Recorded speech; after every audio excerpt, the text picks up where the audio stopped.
Hey everyone, this is Miss Jenkins. I am here today to give you all a general overview of technology at Thomasboro and how we will be supporting you all throughout the year and using your technology for instructional purposes. CMS issues devices to every student in grades 3 through 8. Every student will have a Chromebook, and due to remote learning, every student in kindergarten through 2nd grade will be provided an iPad. At Thomasboro, every 3rd through 8th grade literacy classroom is equipped with a document camera. These document cameras were purchased with Title I funds a couple years ago for literacy instruction, so they must remain with the literacy classrooms.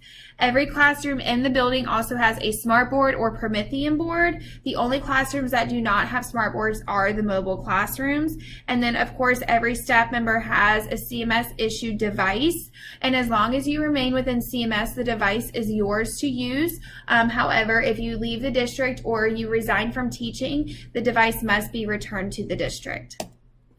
So for technology support, Ms. Stefaniak and I work together to maintain inventory of all Chromebooks and iPads. Every teacher who is assigned a Chromebook or iPad cart is given a spreadsheet that lists all the devices assigned to the students in their classroom, as well as the serial numbers. Those devices are assigned a slot in the cart, so please make sure when you are checking out devices to students and putting them back in the carts that you are putting them back in the correct slot.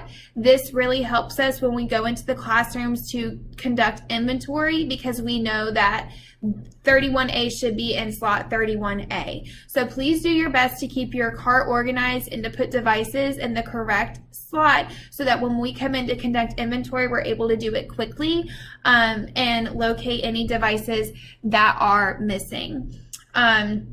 When we conduct inventory, that's simply us going through each classroom to make sure that all devices are there, unless, of course, they are out to the depot for repair and we have record of that. If we do find that you are keeping devices in your cart that should be sent out for repair, or you're missing devices that haven't been reported, we're going to issue a warning the first time and say, please make sure that you are submitting devices as soon as possible that need to be repaired, or that if a device is missing, you are reporting it. If after the first warning you still are not keeping up with the devices in your cart, you will lose your device cart for the duration of the school year. We don't want to take technology away from you all because that affects the students, but this is just to stress the point that it's really important that you all are keeping the devices in your cart at all times, that you are taking responsibility for the technology that is checked out to you, and that when it does break, you are sending it out for repair. We use these devices throughout the year for testing, and we cannot afford to not have enough devices in the building due to them being damaged or being lost. So please report the damage as needed, and we will do our best to help support you with your technology. Of course, we won't be doing these inventory audits until we're actually in the building and you are in your classroom distributing devices, but this will be important when we are back in the building and the students are using their Chromebooks and iPads in the classroom. Ms. Stefaniak and I will also do our best to communicate information about technology based off the information we receive from the district. As we get updates from the district, we will update you all. When you are in your classroom and you're setting up your technology, or you have your technology set up and all of a sudden it stops working, it's malfunctioning, something's not right, you can check with your coach, a teammate, or one of us for support. We will do our best to help you get what you need set up and get it in working order, but we are not we don't have degrees in this. There's only so much that we can do. So if we aren't able to fix the issue, then we will put in a ticket with the technology department, and our IT guys will come out to the building as they're able to fix the issues that are occurring.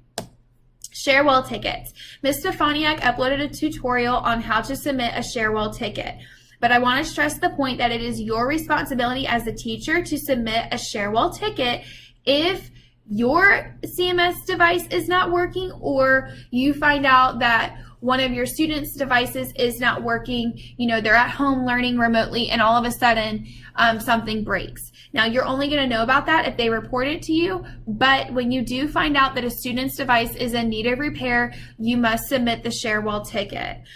All staff have access to Sharewell through the employee intranet. Watch the video if you need help with how to submit a Sharewell ticket, and if you're still having issues after you watch the video, please let us know.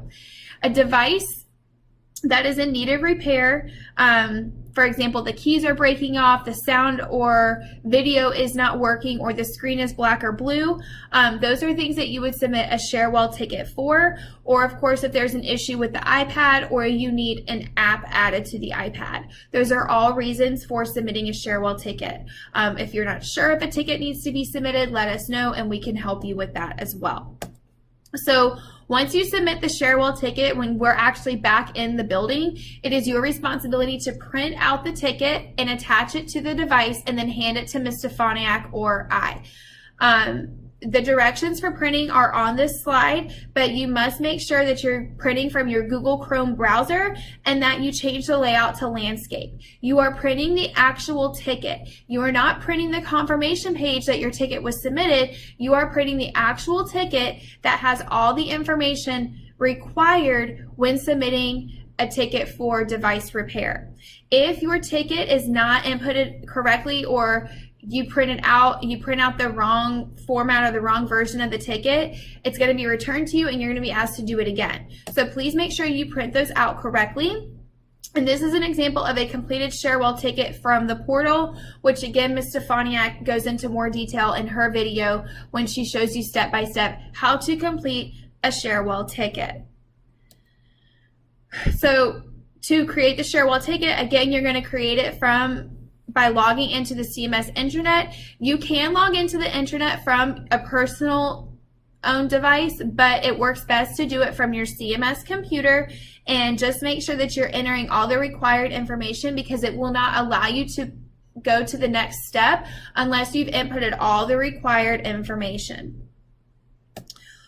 During remote learning, if a student's device is in need of repair or their iPad stops working, whatever the issue is, the parent or student must inform you, first of all, that it's not working. Then you will put the ticket into Sharewell, and the parent will take the device to school. They're going to take the device to school labeled with their child's first and last name and the child's homeroom teacher, and we're going to put it in the bin to send off to the depot. So they will drop off their devices in the front office. You all will create the Sharewell ticket, and then Ms. Stefaniak or I will at school print out the ticket to submit with the device. We are able to see all tickets in the system for Thomasboro, so we will be able to look up the ticket, attach it to the device, and then send out to the depot for repair. Once the device comes back and it has been fixed, the parent will be informed that their device is ready for pickup, and they will be able to come to the school during regular hours to pick up their device. We are limited on the number of devices that are issued to our school. The devices are issued based off the numbers in PowerSchool. So unfortunately, we are not able to issue out loaners to students while their device is being repaired. The parent will have to find an alternative for that student, an alternative device for that student to use, or if the student has a sibling in CMS, they can use their sibling's device. If a device goes missing, let's say a student messages you and says that their device was stolen, or it was, they lost it, we have to report that to Officer Lee. Officer Lee will file a police report, and the device is locked. And in order for Officer Lee to submit the police report, he has to have the serial number. So you need to refer to the serial number given to you from the Chromebook or iPad spreadsheet. The serial number is assigned to that student, so you shouldn't have any issues finding it. You will provide the serial number to Officer Lee through email, and then he will file the police report. Then you will need to reach out to Ms. Stefaniak or I to let us know the police report has been submitted, and then we will proceed with ordering a new device for replacement. Student directions for logging into the Chromebook. Every rising third and fourth grader will need support with logging into the Chromebook because they did not have to do this last year at home. So this PowerPoint was created by the district's technology department, and it just walks them through step by step of how to log into the Chromebook. So you can go through this with the parent over the phone, or you can send it to them through email. You can upload it to your Canvas or Dojo page for the parents to reference. The Chromebooks and iPads must be connected to Wi-Fi before they can be logged into. Unfortunately, we still have parents that had issues with logging in even after these directions were given to them. So please be patient and please do everything you can to help these families get logged in.